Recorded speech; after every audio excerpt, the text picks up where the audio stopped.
Hi there! Welcome to PMN Online. In this video, we are going to cover how to add a subdomain in Cloudflare. Adding a subdomain in Cloudflare is a crucial task for anyone looking to direct web traffic to specific segments of their site. Whether you're managing blog pages, online stores, or other specialized sections, a subdomain can significantly enhance your website's performance and security. Not only does it allow for better organization, but it also helps in optimizing the delivery of content.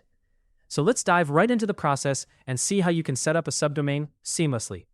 First things first, let's get started by logging into the Cloudflare dashboard.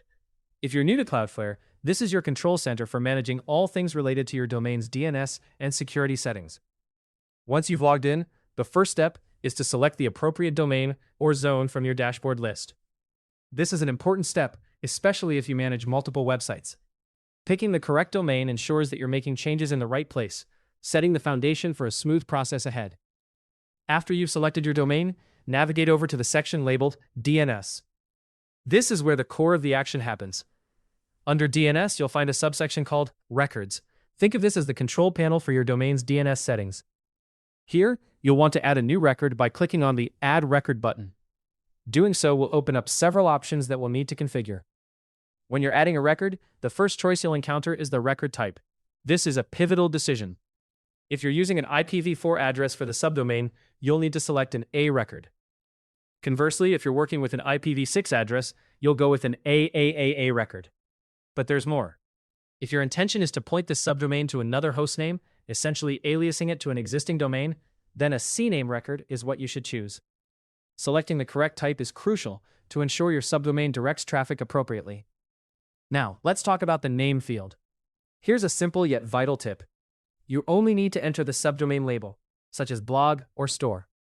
There's no need to type out the full domain name because Cloudflare automatically appends the root domain for you. This not only simplifies the process, but also reduces the likelihood of making typographical errors.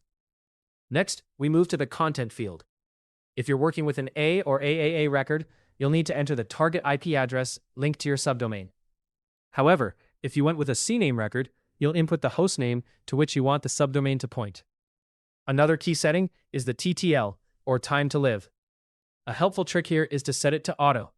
This option is efficient in most scenarios, as it updates records more dynamically without requiring manual intervention. Finally, you'll need to decide on the proxy status. With an orange cloud icon, you select Proxied, which activates Cloudflare's features like CDN and SSL, thus boosting your site's performance and security. If you choose the gray cloud, it sets the DNS to DNS only, which is useful for verification records or external services that Cloudflare doesn't proxy. Once you've filled out all the fields and double-checked everything, hit Save. Your subdomain is now configured within Cloudflare, ready to enhance your website's organization and accessibility. Hopefully, this tutorial helped you understand how to add a subdomain in Cloudflare quickly and easily. For more helpful guides like how to add a subdomain in Cloudflare, be sure to subscribe to PMN Online.